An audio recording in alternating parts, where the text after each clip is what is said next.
Welcome back. We have the great pleasure of being joined today. Selamat datang kembali. Hari ini kita senang sekali bisa berbincang dengan Zhang Shuqin untuk membahas kemunduran Pax Americana. Terima kasih sudah bergabung di program ini. Senang bisa bertemu lagi. Terima kasih, Wayne. Jadi setelah Perang Dingin, kita tahu bahwa Amerika Serikat membentuk tatanan dunia yang didasarkan pada hegemoni liberal, atau yang juga dikenal sebagai Pax Americana.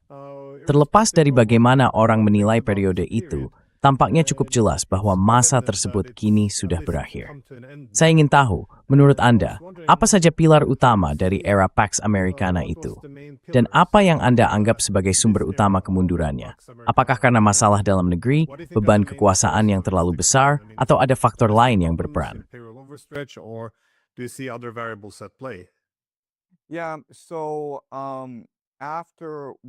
Jadi, setelah Perang Dunia Kedua, Amerika membentuk apa yang disebut Pax Americana. Pilar utama dari sistem itu adalah dolar Amerika sebagai mata uang cadangan global yang mempermudah perdagangan di seluruh dunia. Amerika juga memberikan jaminan keamanan supaya negara-negara bisa berdagang dengan bebas. Karena itu, banyak negara tidak perlu lagi menghabiskan sumber daya mereka untuk pertahanan nasional dan bisa fokus mengejar keunggulan kompetitif. Hasilnya, saya beberapa watching program for menik luar biasa, produk tertang semua di semua, terutama di tempat seperti Tiongkok. Tapi masuk wastinang bertanya, sistem ini tidak bisa bertahan selamanya, karena di dalamnya banyak kontradiksi. Misalnya hubungan antara Tiongkok dan Arsenal bukan metode berjalan. China and the United States is not one of equal trade. Basically, America subcontracted or offshored its manufacturing. Pada dasarnya, Amerika menyerahkan atau memindahkan kegiatan manufakturnya ke Tiongkok. Lalu Tiongkok mengambil semua uang yang dihasilkan dari ekspor dan mengalirkannya kembali ke ekonomi Amerika Serikat. Akibatnya, Tiongkok menjadi kekuatan manufaktur de facto di dunia, sementara Amerika menjadi kekuatan finansial de facto di dunia. Kalau itu yang terjadi, ekonomi Amerika jadi bersifat spekulatif, makin lama makin timpang, dan pada akhirnya sangat korup. Jadi, plot itu sistem itu memang pasti akan runtuh. Mencizwi emang merskober sudah berduin pada hegemoni dolar AS. Karena hal itu membuat mengganti standar hidup stand-up itu biasa dari standar hidup di dunia. And force the world to burden the cost of this standard living. So now they will fight tooth and nail in order to maintain. Jadi sekarang mereka akan berjuang habis-habisan untuk mempertahankan Pax Americana. Ada dua cara yang bisa mereka lakukan. Pertama dengan mencekik musuh-musuh mereka. Dan tiga musuh utama tentu saja adalah Rusia, Tiongkok, dan Iran. Kita sudah melihat hal ini terjadi. Ukraina pada dasarnya menjadi perang proksi melawan Rusia. Amerika telah menginvasi Timur Tengah dan menyerang Iran. Dan selama 10 tahun terakhir, Amerika juga melancarkan perang dagang terhadap Tiongkok. Tapi ada satu cara lain mereka mempertahankan kekuasaan, yaitu dengan mengorbankan sekutu-sekutu mereka sendiri. Kita melihatnya sekarang dan berusaha menjajah belahan barat dunia. Baru-baru ini melancarkan serangan terhadap Venezuela. So it recently launched an attack against Venezuela. Now it's talking about invading Cuba. Sekarang mereka bicara tentang menyerbu Kuba dan melakukan pergantian rezim di sana. Saat ini mereka juga melakukan pergantian rezim di seluruh Amerika Selatan. Di Kolombia ada pemilihan presiden di mana kandidat terdepan sangat pro-Amerika. Di Argentina, presidennya juga sangat pro-Amerika dan pro-Zionis. Jadi tampaknya Amerika memang berniat menjajah seluruh belahan barat dunia. Cara Amerika memperlakukan sekutu-sekutunya di Eropa pada dasarnya adalah dengan memakan. Mereka sendiri memaksa mereka membayar upeti lewat kenaikan anggaran NATO, membayar tarif, membayar 6% lebih mahal untuk gas alam cair di Amerika. Cara ada peserta dua di semua, dihitungkan perang kepada musuh-musuhnya, dan yang kedua, persamaan sekutu-sekutunya sendiri. But also at the same time to cannibalize its allies.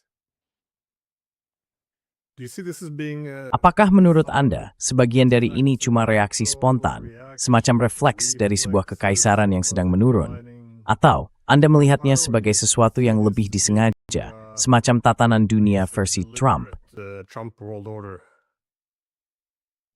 Right. So I think it's structural. So if you look at Benar, America, menurut saya ini masalah struktural. they behave the same Kalau kita way lihat semua kekaisaran yang sedang menurun, perilakunya selalu sama. about Kalau kita mundur ke sekitar tahun 400 sebelum Masehi, saat Athena menjadi kekaisaran dominan di wilayah Mediterania, was also kind of mereka juga mulai memangsa sekutunya sendiri sambil berperang melawan musuh-musuhnya. and this is the way that Begitulah cara kekaisaran bertindak ketika sedang mengalami kemunduran. so Jadi, Trump ada di sana untuk dijadikan kambing hitam atas tindakan berlebihan kekaisaran itu. imperial Dan kalau dia tidak menyetujui perang melawan Iran atau tidak menjalankan perang ekonomi terhadap Tiongkok, dia tidak akan menjadi presiden.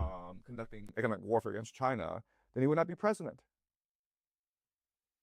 Well, if you look though towards the reason Kalau why kita we call lihat, Pax alasan Americana kenapa is, disebut Pax Americana itu tentu untuk dibandingkan dengan masa yang dikenal sebagai Pax Romana. Itu adalah periode, kalau tidak salah, dari tahun 27 sebelum Masehi sampai sekitar 180 Masehi. Selama 200 tahun itu dikenal sebagai masa yang dalam beberapa hal mirip dengan Pax Americana. Ada stabilitas dan perdamaian yang relatif disertai dengan perkembangan ekonomi, stabilitas politik, dan pertumbuhan yang cukup pesat.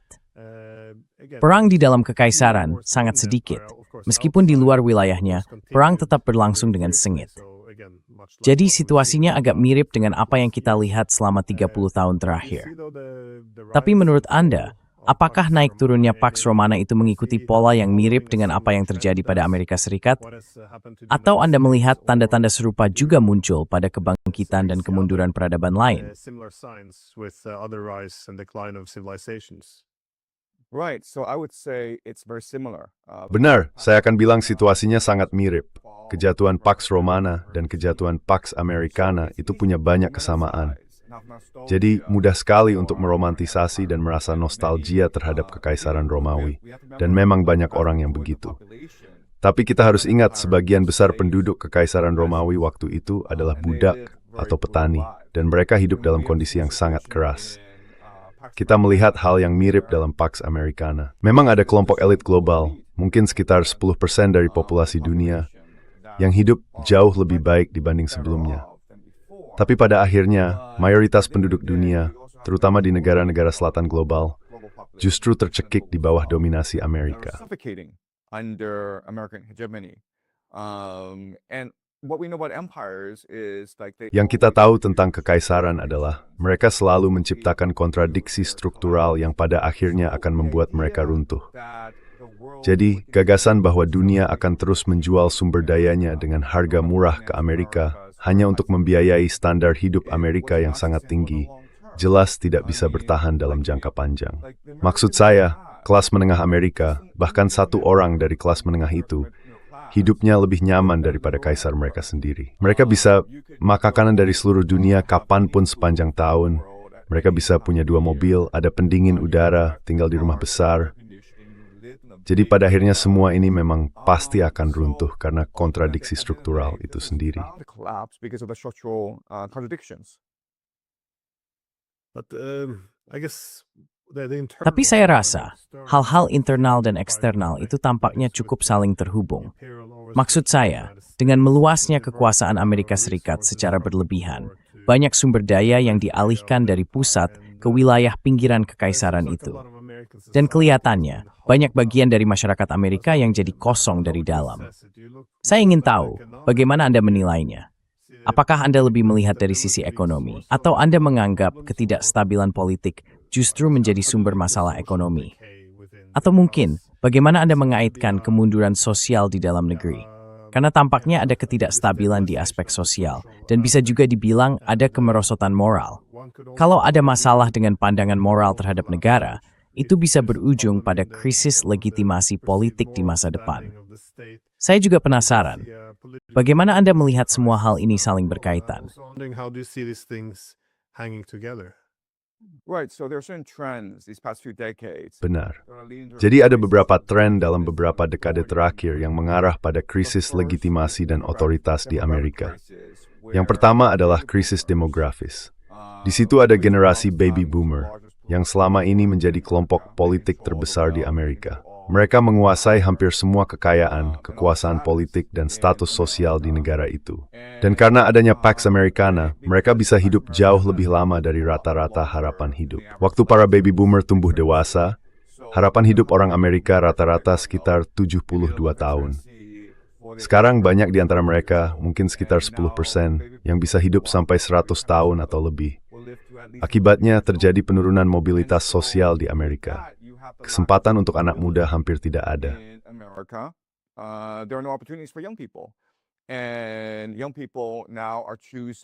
Anak muda sekarang memilih hidup yang rusak, berjudi, daripada bekerja keras.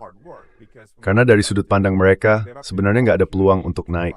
Soalnya generasi yang lebih tua sudah memonopoli semuanya. Jadi mereka merasa harus berjudi supaya bisa kaya. Dan karena anak muda menolak untuk bekerja, satu-satunya cara menjaga ekonomi tetap jalan adalah dengan mendatangkan imigran, entah yang legal atau ilegal. Orang-orang yang masuk secara ilegal lewat perbatasan Meksiko, jumlahnya sekitar 20 juta di Amerika sekarang.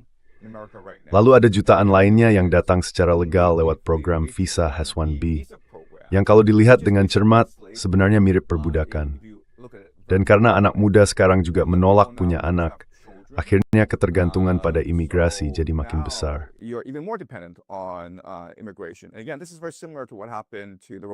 Dan sekali lagi, ini sangat mirip dengan yang terjadi pada Kekaisaran Romawi, ketika para perempuan menolak untuk punya anak, dan akhirnya mereka terpaksa mendatangkan imigran untuk menjaga ekonomi tetap berjalan. Jadi itu yang pertama, krisis demografi. Lalu masalah kedua adalah krisis keuangan. Amerika sudah tidak lagi memproduksi barang. Yang dilakukan sekarang hanyalah berjudi dan berspekulasi. Wall Street mengendalikan perekonomian Amerika.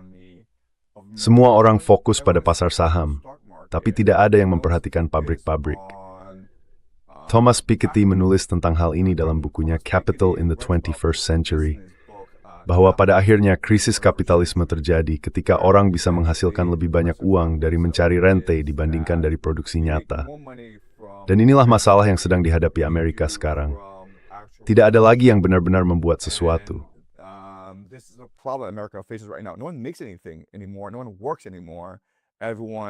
Sekarang nggak ada yang mau kerja lagi.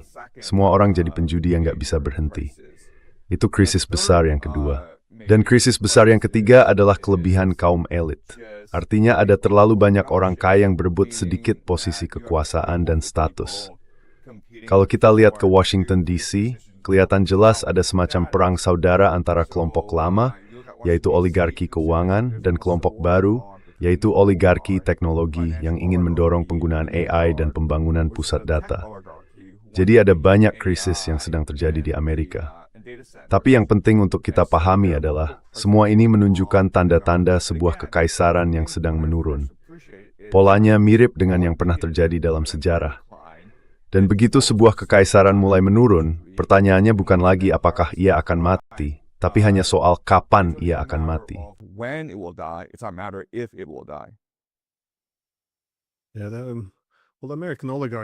Oligarki Amerika itu menarik, karena secara tradisional, setidaknya selama 200 tahun terakhir, kita selalu melihat bahwa kalau di Eropa ada dua orang oligark yang berkuasa, anggapannya mereka mengambil uang dari rakyat, dan pada akhirnya rakyat akan memenggal kepala mereka, atau melakukan bentuk pemerasan lain, semacam keadilan sosial yang brutal, kalau boleh dibilang.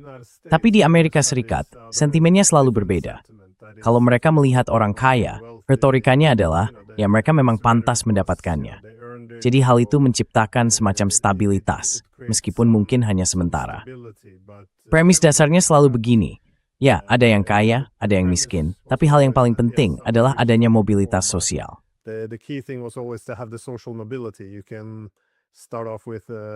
Kita bisa mulai dari keadaan tanpa apa-apa di kantong, dan bisa jadi kaya. Itu saya kira ya, intinya adalah mimpi Amerika. Tapi begitu mobilitas sosial itu hilang, nggak ada alasan untuk menganggap bahwa para oligarki di Amerika Serikat akan diperlakukan lebih buruk dibanding di tempat lain di dunia. Sekarang kita sering bilang bahwa Kekaisaran Amerika atau Pax Americana sedang menurun, bahkan mungkin sekarat. Nah, kalau kita belajar dari sejarah, apa yang akan terjadi? Apa kita bicara tentang perang saudara di Amerika, atau sekadar penarikan diri dari peran kekaisaran? Maksud saya, kita memang nggak punya bola kristal. Tapi yang ingin saya tanyakan adalah, jalur-jalur kemungkinan apa yang sebenarnya bisa terjadi? What are the possible pathways? Is essentially what I'm asking. If history is a guide, then the American Empire. Kalau kita belajar dari sejarah, Kekaisaran Amerika akan berjuang sampai napas terakhirnya. Dan caranya adalah dengan mengirim anak-anak muda untuk mati di medan perang luar negeri demi mempertahankan kekuasaannya. Itu yang dilakukan Athena. Itu juga yang dilakukan Romawi. Dan hal yang sama dilakukan Inggris dalam Perang Dunia Pertama dan Kedua. Jadi yang saya perkirakan adalah, pada akhirnya akan ada wajib militer nasional untuk melanjutkan perang di Iran ini.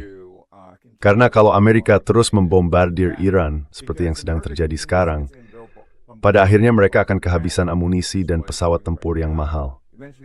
Jadi, mau tidak mau, mereka harus mengirim anak-anak muda untuk mati demi mempertahankan perang ini.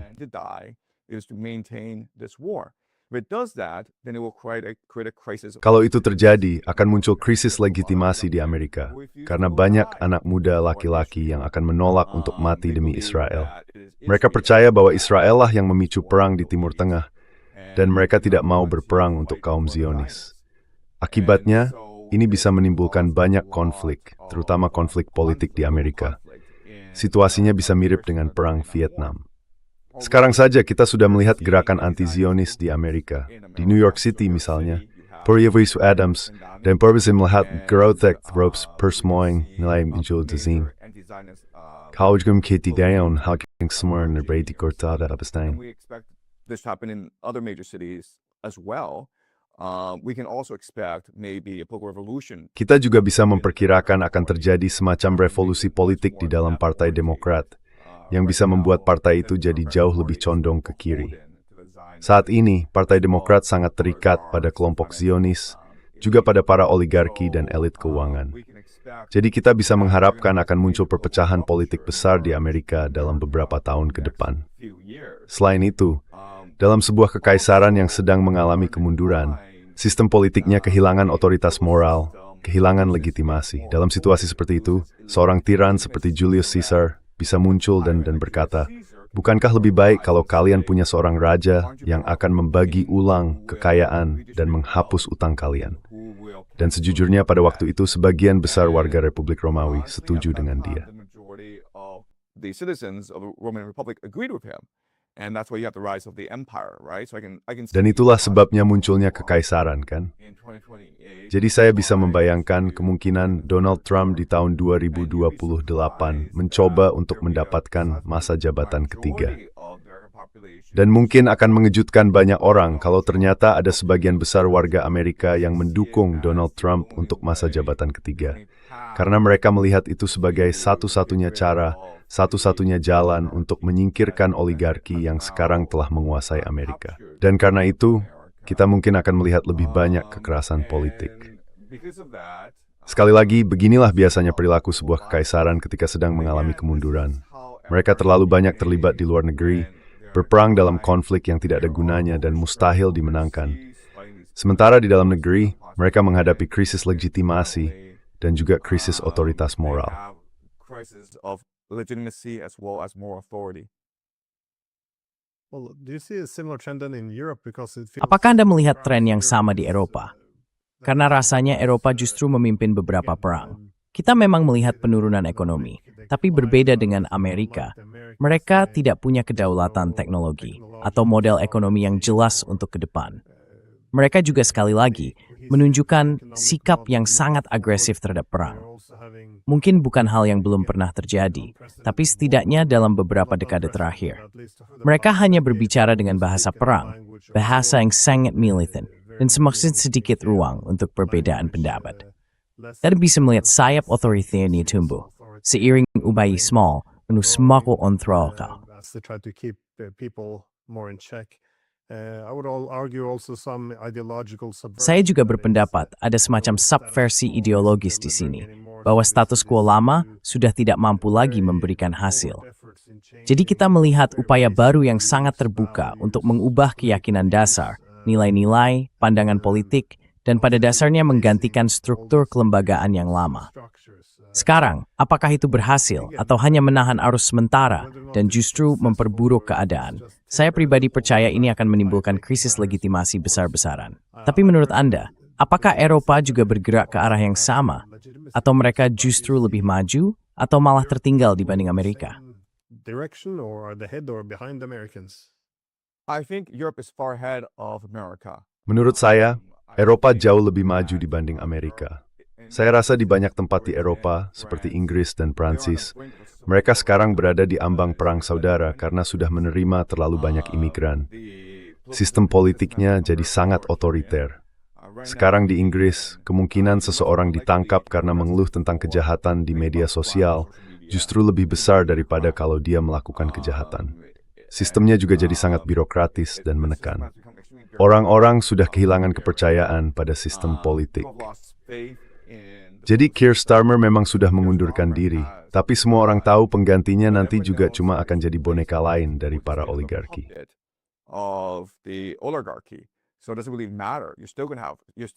Jadi sebenarnya itu nggak terlalu penting. Kalian tetap akan terus berinvestasi dalam perang di Ukraina.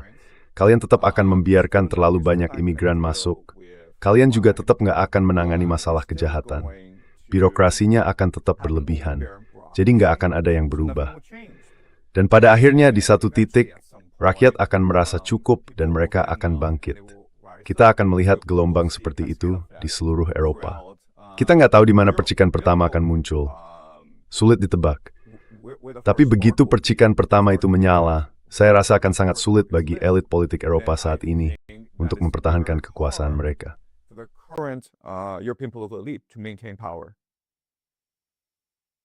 Now it's possible this civil war. I mean, Ya, sekarang itu mungkin saja perang saudara.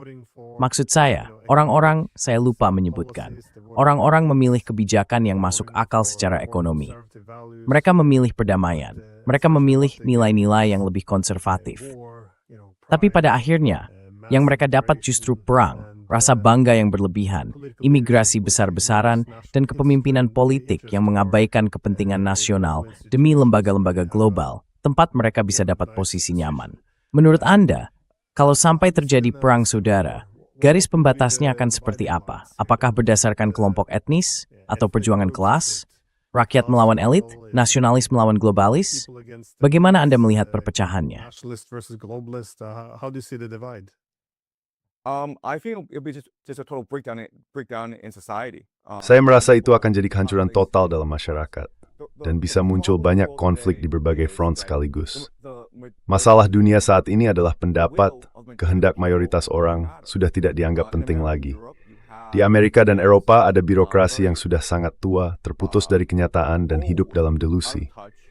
Orang Eropa berpikir mereka sedang memenangkan perang di Ukraina. Mereka yakin besok akan ada kudeta terhadap Putin, Rusia akan runtuh, dan Union Europese stelt Tiger Tour TG.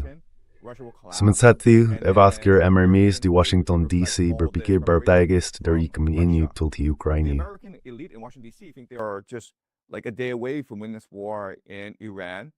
They think that eventually China will surrender. Mereka berpikir bahwa pada akhirnya Tiongkok akan menyerah dan membiarkan Wall Street menguasai sistem keuangan Tiongkok. Jadi mereka sebenarnya tidak peduli dengan apa yang dipikirkan orang lain. Yang mereka pedulikan hanyalah pendapat teman-teman mereka di dalam gelembung ini. Kalau kamu tidak sependapat dengan mereka, kamu akan dikeluarkan dari gelembung itu, tanpa basa-basi. Lihat saja kenyataannya kalau kita perhatikan apa yang terjadi di media Amerika. Larry Ellison, salah satu orang terkaya di Amerika, telah membeli CBS News dan CNN. Dia menempatkan Barry Weiss untuk memimpin kedua organisasi itu. Dan Barry Weiss sedang menghancurkan keduanya. Atau setidaknya dia sudah menghancurkan CBS News. Kita bisa perkirakan dia juga akan menghancurkan CNN. Banyak jurnalis mengeluh bahwa mereka sekarang sudah tidak lagi objektif dan malah menjadi partisan. They are no longer objective and that they become partisan. And you ask yourself, why would Larry Ellison? Dan kamu mungkin bertanya-tanya, kenapa Larry Ellison, yang jelas bukan orang bodoh, mau menghabiskan begitu banyak uang untuk membeli CBS News dan CNN, dua organisasi yang sebenarnya sedang sekarat? Jawabannya adalah, dari sudut pandang mereka, Sekarang hanya pendapat generasi baby boomer yang dianggap penting. Selama mereka bisa menguasai kelompok kecil ini, para baby boomer yang sebagian besar mendukung Israel dan perang dengan Iran, selama itu pula mereka bisa melakukan apapun yang mereka mau, karena mereka mengendalikan semua hal lainnya. Mereka menguasai sistem keuangan, mereka menguasai sistem politik, mereka menguasai militer. Jadi kita sekarang berada dalam situasi di mana para elit hidup di dalam gelembung. Mereka makin hari makin terjebak dalam delusi mereka sendiri. They're becoming much more diluted day by day, and they are intent on Dan mereka benar-benar bertekad untuk menjalankan agenda mereka. Dalam proses itu, semua pihak lain akan berebut sisa-sisa yang ada. Jadi di Eropa misalnya bisa saja ada kekerasan yang sedang terjadi, tapi juga bisa muncul kekerasan politik, di mana kelompok kiri berhadapan dengan kelompok kanan. Bisa juga muncul kaum revolusioner. Mungkin kamu sempat lihat berita tentang penembak di Montreal. Dia mencoba menembak kantor Pornhub, dan ada beberapa orang yang tertembak dalam baku tembak itu dan meninggal. Tapi yang menarik, dia meninggalkan sebuah manifesto. Dalam manifesto itu dia mengecam kapitalisme, dan dia menulis bahwa semua simbol, semua wakil dari tatanan politik, dari kalangan oligarki, termasuk petugas polisi dan eksekutif perusahaan, pantas dijadikan sasaran.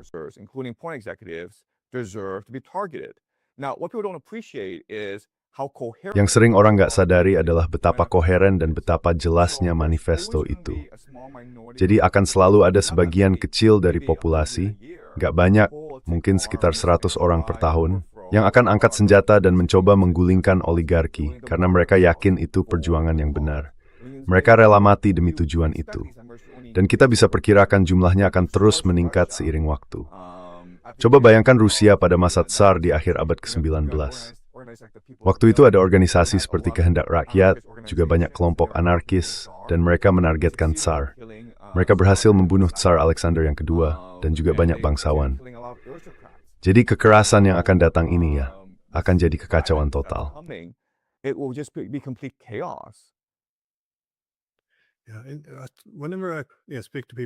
Ya, setiap kali saya bicara dengan orang dan topik tentang kemungkinan perang saudara muncul, banyak yang menganggap itu berlebihan atau sangat tidak mungkin terjadi.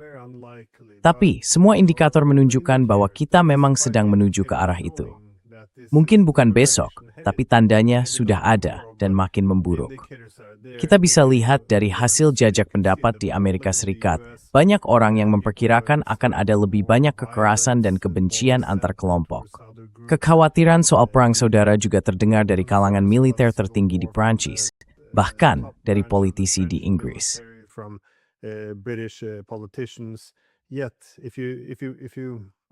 Tapi kalau kamu bilang, mungkin akan ada perang saudara, ya, orang-orang sering menganggap itu berlebihan. Menurut saya, itu justru menunjukkan satu kelemahan dalam sifat manusia. Kita cenderung berasumsi bahwa keadaan sekarang akan selalu tetap seperti ini. Padahal, sepanjang sejarah kita selalu mengalami masa-masa penuh gejolak. Tapi sekarang, banyak yang berpikir seolah-olah sejarah sudah berakhir. Padahal, baru 35 tahun sejak kita masih terlibat dalam persaingan dengan Uni Soviet. Dan anggapan bahwa masa ini akan bertahan selamanya masih tertanam kuat di benak banyak orang. Tapi, ya, maaf, tadi kamu mau bilang sesuatu.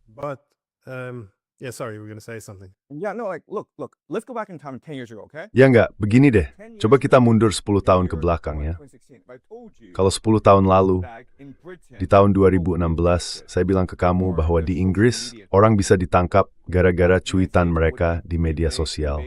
Bahwa Amerika Serikat bakal menyerang Iran tanpa alasan. Bahwa orang bisa diboikot cuma karena ucapan konyol yang pernah mereka buat. Bahwa bakal ada penguncian global karena virus dan orang dipaksa untuk divaksin. Di tahun 2016, orang pasti bakal bilang kamu gila. Mereka mungkin langsung kamu ke rumah sakit jiwa karena dianggap delusional. Hal-hal seperti itu benar-benarkan oleh siapapun di tahun 2016, termasuk kita sendiri.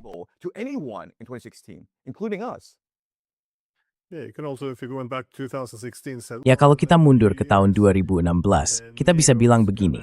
Dalam beberapa tahun, NATO akan membantu melakukan serangan jarak jauh-jauh ke dalam wilayah Rusia.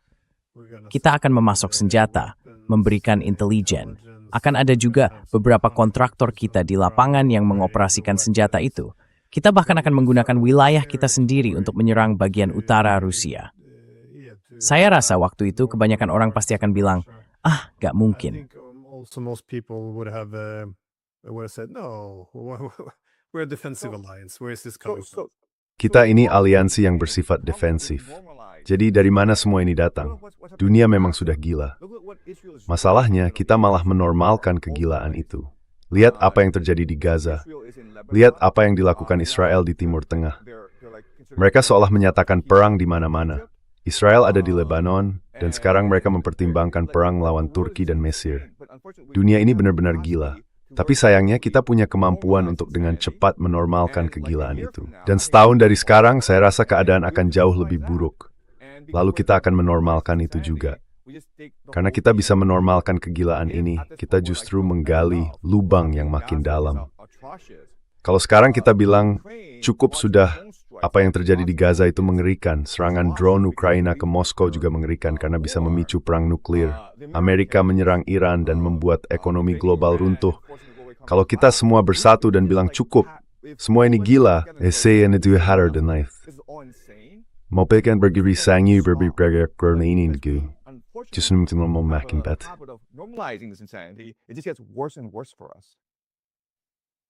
How do you see though what's happening now? Bagaimana Anda melihat situasi yang terjadi sekarang di Ukraina? Karena ini sudah meningkat dengan sangat besar. Dan yang terus saya dengar dari Moskow adalah, mereka bilang situasi seperti ini tidak bisa terus berlanjut. Mereka mengakui telah membuat kesalahan dengan membiarkan kemampuan penangkal mereka melemah sejauh itu. Dan lagi, ada yang mengatakan mereka harus meningkatkan serangan besar-besaran terhadap Ukraina. Tapi ada juga yang bilang, ya, itu cuma perantara. Kalau yang diserang adalah para pengendali di negara-negara NATO, apapun bentuknya, tampaknya perang ini tidak akan tetap seperti sekarang. Kita akan terus melihat eskalasi. Hal lain, tampaknya Amerika sekarang mulai menjauh dari jalur diplomasi, dan mereka mengambil peran yang lebih terbuka di Ukraina. Dengan kata lain, Biden sudah lama menjadikan ini juga sebagai perangnya sendiri. Menurut Anda, kemana arah semua ini? Karena di media Eropa, narasinya Kembaina sedang menang dan NATO tidak terlibat.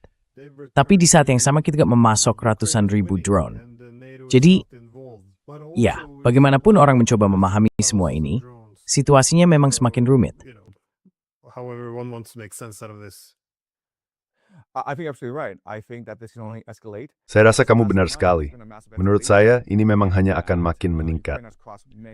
Bulan lalu saja, eskalasinya besar sekali, karena Ukraina sudah melewati banyak garis merah, kan?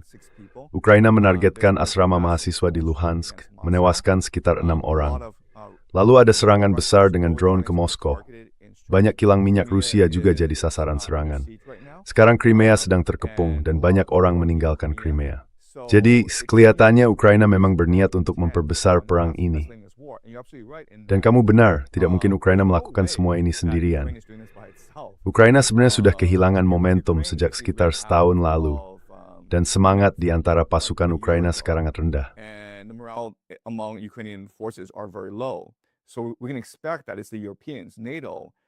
Jadi, bisa kita perkirakan bahwa pihak Eropa, NATO, yang menyediakan semua amunisi ini, semua drone, semua sistem penargetan, semua intelijen, dan semua strategi itu. Dan saya tidak akan heran kalau 1 atau 2 bulan dari sekarang akan ada serangan besar dari Ukraina, serangan darat terhadap Rusia. Tapi kalau saya di posisi Rusia, saya akan bersikap sabar dan berpikir strategis. Karena kalau orang Eropa percaya perang ini bisa dimenangkan dan Ukraina mulai menyerang, berarti bersumi Ukraina akan bertaistwith dasarapan itu, nawisila film sering marmi. Rusia yang memulai serangan, ipsnya banyak masalah. Saya akan biarkan se-Ukraina kelahiran dari. Dan saya percaya, itulah yang akan grow up ke Rusia.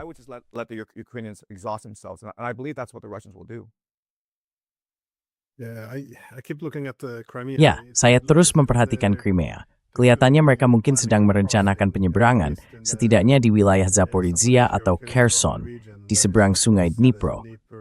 Bukan cuma dari sisi ini, tapi juga mungkin dari arah Odessa, atau maaf, dari wilayah Kherson, mencoba menyeberang ke seberang. Kherson region trying to cross over But Let them they seem to be softening targets. Tapi sepertinya mereka sedang melunakkan target sebagai persiapan. Ya, benar. Biarkan saja mereka datang, karena mereka akan terkepung. Mereka ingin masuk untuk mengepung pasukan Rusia, tapi mereka tidak punya cukup personel. Mereka juga tidak punya semangat tempur dan tidak ada kemauan politik untuk benar-benar berkomitmen. Jadi biarkan saja mereka datang. Biarkan mereka kehabisan tenaga sendiri. Dan inilah yang sudah terjadi selama beberapa tahun terakhir. Itulah Trey, pasukan Ukraina sekarang begitu terkuras. The Ukrainian forces have been so depleted. Well, let's say now tomorrow though the Ukrainian army Baik, collapses misalnya begini. and Katakanlah besok tentara Ukraina runtuh atau mulai runtuh. Rusia menembus semua garis depan. Mereka berhasil katakanlah sampai ke sungai Dnieper dari utara sampai selatan. Atau seperti yang dikatakan Putin, tujuannya sekarang adalah Donbas dan Novorossiya, yaitu wilayah selatan. Kalau itu tercapai lalu apa? Maksud saya, orang mungkin berpikir, ya sudah, Ukraina akan bilang, oke, kami tidak mau lanjut lagi. Tapi sekali lagi, bukan Kiev yang benar-benar menjalankan perang ini. Perang ini dikendalikan dari Barat. Jadi kenapa Barat harus melepaskan kesempatan seperti ini? Ini wilayah yang luas, dengan banyak warga Ukraina yang pada dasarnya berada di bawah kendali NATO. Dalam kerangka NATO, kita bisa menggunakan Ukraina untuk menyerang Rusia dengan rudal jarak jauh. Yang perlu dilakukan hanya memasok senjata, dan mereka bisa terus menghantam Rusia. Jadi kenapa NATO mau menerima perjanjian damai? Maksud saya, mereka sudah menggagalkan semua upaya sejak 2014. Apakah mereka akan berhenti hanya karena merebut sebagian wilayah? Ya, saya ragu. Would they end just because Russia seized some territory? It's sunk cost fallacy, right? The Europeans have Ini yang disebut dengan kekeliruan biaya hangus, kan? Orang Eropa sudah menginvestasikan miliaran dolar ke dalam perang ini. Mereka berpikir begitu perang ini selesai, mereka akan bisa menguasai semua sumber daya Ukraina dan memaksa Rusia membayar ganti rugi.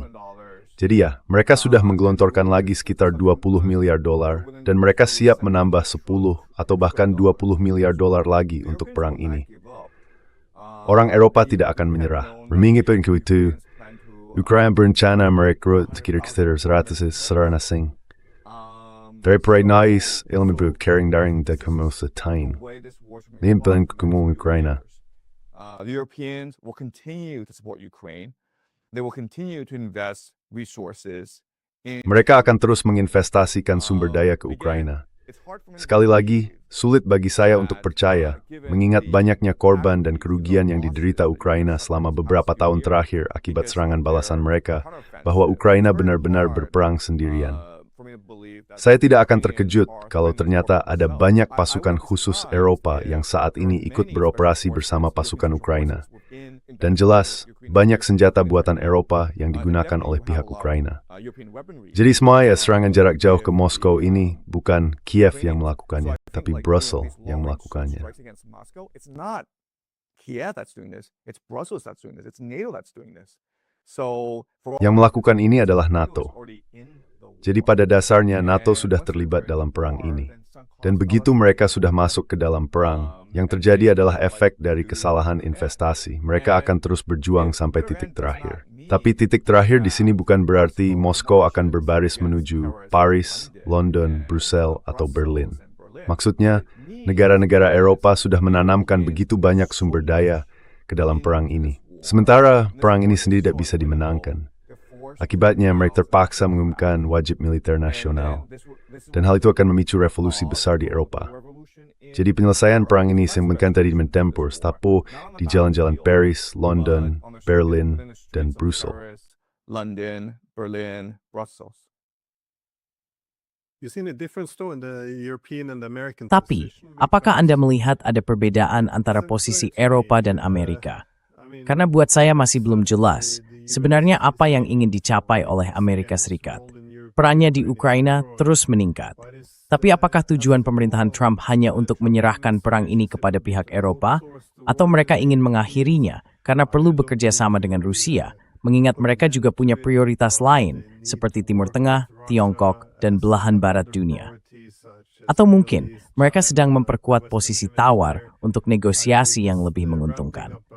Atau menurut Anda, posisi mereka sebenarnya sejalan sepenuhnya dengan pihak Eropa? yaitu untuk terus melemahkan Rusia sampai habis-habisan di Ukraina. Just drain Russia to the last Ukrainian. Well, it's more than drain Russia, it's drain Ya, all of ini Europe. bukan cuma menguras So, Rusia, regardless tapi of juga the menguras this Eropa. conversation, an empire Jadi kita system, kembali ke awal they use pembicaraan their ini. allies or allies. Sebuah kekaisaran yang sedang menurun. Biasanya mereka justru memakan sekutunya sendiri, kan? Dari sudut pandang Amerika, perang antara Eropa dan Rusia ini, kalau berlangsung terus-menerus, itu malah menguntungkan. Kenapa? Karena pertama, mereka bisa menjual lebih banyak senjata ke negara-negara Eropa, membiayainya, dan memaksa Eropa berutang. Itu akan memperkuat nilai dolar Amerika. Mereka juga bisa menjual sumber daya, seperti gas alam cair, yang sangat dibutuhkan Eropa. Dan sekarang, Eropa cuma bisa mendapatkannya dari Amerika, kan? Lalu perang di Ukraina ini juga menargetkan fasilitas ekspor minyak Rusia. Jadi sekarang Rusia nggak bisa mengekspor minyaknya.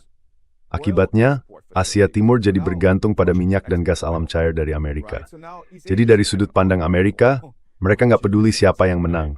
It's ladder to or top berlanjut. They don't care who wins this war as long as this war continues. Yeah. No, it's with Ya, tidak. Ini terjadi karena saling memakan di antara sekutu dan mitra sendiri. Kita sudah melihat hal ini jadi ciri utama selama beberapa tahun terakhir, terutama di pemerintahan Trump yang kedua. Tapi saya juga akan memasukkan pemerintahan Biden di situ. Sekarang orang Eropa mendefinisikan keamanan energi sebagai hanya membeli dari Amerika, dan itu aneh sekali. Seharusnya, ekonomi dan pemasok itu didiversifikasi. Tapi lagi-lagi, semua orang yang dulu belajar bahwa keamanan energi berarti energi yang murah dan andal, yang bergantung pada beragam pemasok. Sepertinya semua buku teks itu sekarang harus ditulis ulang. Karena sekarang pesannya adalah, putuskan hubungan dari pemasok utama, yaitu Rusia, dan pertaruhkan semuanya pada energi yang lebih mahal dan tidak stabil dari Amerika Serikat. Jadi ini hal yang aneh, tapi juga terlihat dalam kesepakatan dagang, di mana damai Balmu, Monchalis dan Manforing, en su course of the 12th, Yamich map sengthol. dignity to appease Washington, but you see also in East Asia Tapi kita juga lihat di Asia Timur, Trump bilang ke Taiwan supaya mereka memindahkan pabrik semikonduktor ke Amerika Serikat. Korea Selatan juga diminta untuk lebih banyak berinvestasi di Amerika, memindahkan produksi ke sana. Menurut Anda, bagaimana dengan situasi di mana sekutu justru saling memakan seperti ini? Karena kelihatannya ini kebalikan dari yang terjadi setelah Perang Dingin, atau lebih tepatnya, setelah Perang Dunia Kedua. Dulu, Amerika selalu melihat ada keuntungan. Kalau sebuah negara jadi garis depan Amerika, itu posisi yang bagus. Mereka akan memastikan Jerman Barat lebih kuat dari Jerman Timur. Mereka akan memastikan Taiwan lebih kuat atau lebih makmur daripada Tiongkok daratan. Mereka akan memastikan Korea Selatan lebih sejahtera daripada Korea Utara. Jadi dulu memang menguntungkan jadi negara garis depan. Tapi sekarang bagaimana Anda melihat arah ini? Karena jelas, ini tidak still number. How do you see this going? Because it's not sustainable. At the end of the day, the world, it's a zero. Pada akhirnya, dunia ini seperti permainan dengan hasil nol. Supaya Barat bisa mencapai standar hidupnya setelah Perang Dunia Kedua, mereka harus mengeksploitasi dunia ketiga. Dan sekarang, ketika negara-negara dunia ketiga sudah bangkit dan Barat sendiri sangat korup, maka agar Amerika bisa mempertahankan standar hidupnya, ia harus memangsa dan mengeksploitasi sekutunya sendiri. Nah, itu yang sedang terjadi. Seperti yang tadi kamu bilang, dulu Amerika melindungi Eropa dan Jepang. Tapi sekarang Amerika justru ingin melempar Eropa dan Jepang ke dalam bahaya. Ia ingin memaksa Jepang berhadapan dengan Tiongkok, meskipun itu mungkin bukan kepentingan terbaik Jepang. Amerika juga akan memaksa Eropa berhadapan dengan Rusia. Dan dalam proses itu, Amerika akan menjual ke Eropa dan Jepang energi, sumber daya, dan senjata yang mereka butuhkan. Semuanya demi mempertahankan kekaisaran Amerika. In order to help maintain the American empire. This is just blatant cannibalism. Ini jelas-jelas kanibalisme. Dan semua imperium bertingkah seperti ini. Jadi satu-satunya cara untuk menyelamatkan Eropa adalah kalau terjadi revolusi global di jalanan. Dan kalau itu terjadi, kemungkinan besar Amerika akan mengirim pasukan untuk menyerang Eropa. Memang begitulah cara imperium bertindak. Semoga saja itu tidak terjadi, tapi secara historis memang begitulah perilaku imperium. This is just how empires behave historically. Just my last question. You already touched Ini a bit pertanyaan on terakhir it, saya. overall, Anda tadi sempat menyinggung soal Iran, tapi secara keseluruhan, menurut Anda ini akan kemana arahnya? Karena banyak orang yang sempat antusias dengan nota kesepahaman itu, meskipun saya rasa kebanyakan orang tahu, tidak mungkin Amerika Serikat benar-benar akan menjalankannya. Tidak mungkin juga mereka bisa mengendalikan Israel. Jadi ya, ini akan kemana? Sekarang mereka kembali berperang. Lebanon jelas terlihat seperti sedang arahkan menuju perang saudara. Iran sekutu maunan mibami merely horten motirok bafja maunti dan nota seperti embrace. Eri imenavamokoi. Ini. So, where does this leave us? Yeah, so the MOU, Ya, jadi soal nota kesepahaman itu, ini analisis saya. Menurut saya poin kedua itu soal Lebanon kan? Karena pada dasarnya Amerika memberikan banyak insentif kepada Iran, tapi Lebanon jadi masalah utama. Karena Iran menuntut agar Lebanon juga ikut dalam kesepakatan damai apapun yang mereka setujui. Mereka juga ingin Israel menarik diri dari Lebanon. Tapi Israel jelas tidak akan melakukan itu. Nah, dalam beberapa bulan ke depan, yang ingin dilakukan Amerika adalah menciptakan perpecahan antara IRGC dan pemerintahan politik Iran. Jadi tujuan Amerika sebenarnya adalah menghancurkan para proksi Iran.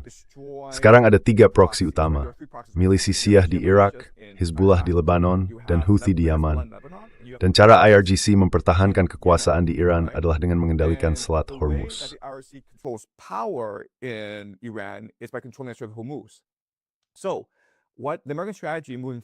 Jadi, strategi Amerika ke depan adalah menyingkirkan IRGC dari Selat Hormuz, sambil di saat yang sama menghancurkan kelompok-kelompok proksi mereka. Kita sudah mulai melihat hal itu terjadi. Sekarang ada perjanjian damai antara Lebanon dan Israel, yang kemungkinan besar akan memicu perang saudara yang menargetkan Hezbollah. Saya tidak akan heran kalau nanti Suriah menyerang Hezbollah dari utara, lalu Israel masuk dari selatan, dan pemerintah Lebanon sendiri menyerang Hezbollah dari dalam. Jadi posisi Hezbollah sekarang benar-benar sulit. Sangat berat bagi IRGC untuk melindungi Lebanon dan Hezbollah. Sementara itu, di Baghdad sedang terjadi kudeta, di mana Perdana Menteri menahan banyak lawan politiknya dan dia melakukan semua itu tanpa dukungan dari Amerika.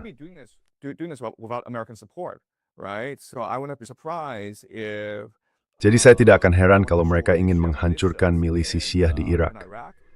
Sekarang kita dengar Arab Saudi mempersenjatai suku-suku di Yaman untuk melawan Houthi. Dan pada saat yang sama, kita juga melihat serangan udara terhadap pertahanan udara IRGC di Selat Hormuz. Jadi saya juga tidak akan heran kalau mereka mencoba melakukan pendaratan darat untuk menyingkirkan pasukan IRGC dari Selat Hormuz. Kalau itu berhasil, kalau semua tujuan itu tercapai sekaligus, maka Iran pada dasarnya akan dipaksa menyerah. Satu-satunya kekuatan yang masih bertahan sebenarnya adalah IRGC.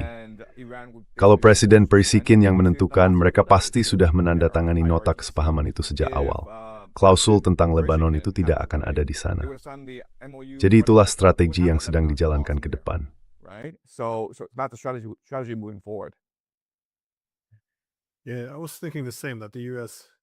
Ya, saya juga berpikir hal yang sama, bahwa Amerika Serikat bisa saja menjanjikan kesepakatan yang sangat menguntungkan bagi Iran. Tapi justru semakin bagus kesepakatannya, semakin besar kemungkinan Iran akan berusaha mempertahankannya. Bahkan kalau ada satu hal yang dilanggar. Dengan kata lain, kalau Amerika bisa memberi Iran kesepakatan besar ini, dan Iran mau mundur serta membiarkan Lebanon hancur karena aksi-aksi itu, maka itu bisa dibilang pendekatan yang cukup baik. Tapi tentu saja, begitu Lebanon hancur, posisi Iran jadi jauh lebih lemah. Tidak ada jaminan apapun. Bahkan saya akan bilang sangat kecil kemungkinan Amerika Serikat memenuhi kewajiban zona ketatsan itu. Its obligations under the MOU. The IRGC cannot afford for Hezbollah to fall. IRGC tidak bisa membiarkan Hezbollah jatuh. Milisi Syiah, kelompok Houthi, semuanya penting, tapi Hezbollah itu sangat krusial bagi pertahanan maju IRGC. Karena hanya Hezbollah yang benar-benar mengancam Israel. Jadi kalau Hezbollah tumbang, Amerika bisa mengalihkan seluruh perhatiannya ke invasi darat ke Iran, mungkin secepat musim semi tahun depan, dari dua arah, dari Pakistan dan dari Irak. Dan saya rasa Amerika sudah mulai mempersenjatai pasukan Kurdi. Juga policy surat. Itu persiapan global sih penuh terstraight in pesan. Iraq, preparing for a full-scale ground invasion of Iran. Yeah, Trump actually suggested that would be better to use Ya, these- Trump sebenarnya pernah menyarankan bahwa akan lebih baik menggunakan kelompok pecahan Al-Qaeda di Suriah, yaitu Jolani, untuk menyingkirkan Hizbullah di Lebanon, bukan menggunakan Israel. Saya masih ingat, bertahun-tahun lalu, semua berita dipenuhi dengan gagasan bahwa kita harus membantu rakyat Suriah yang dibunuh oleh pemerintahnya sendiri. Dan orang-orang selalu percaya dengan narasi itu. Tidak peduli apa akibatnya. Lihat di mana kita sekarang. Kita menempatkan seorang pemimpin Al-Qaeda untuk memerintah Suriah, yang sekarang membantai kelompok minoritas. Dan Trump membayangkan akan menggunakan dia lagi untuk menghancurkan Lebanon. Dan tidak ada pelajaran yang diambil. Kita masih harus berpura-pura seolah-olah ya.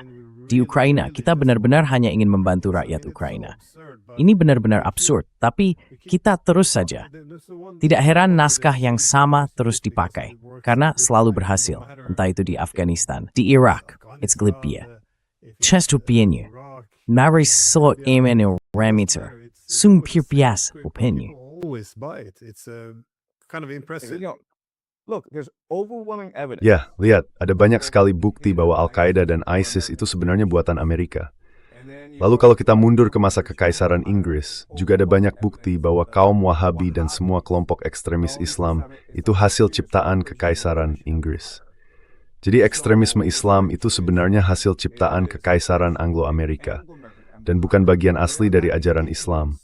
Apapun yang dikatakan oleh para fanatik tentang Islam. These bigots say about Islam. Baik, waktu sudah habis.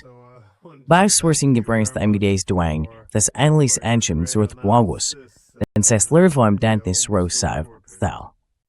Okay, UK, remasi besar.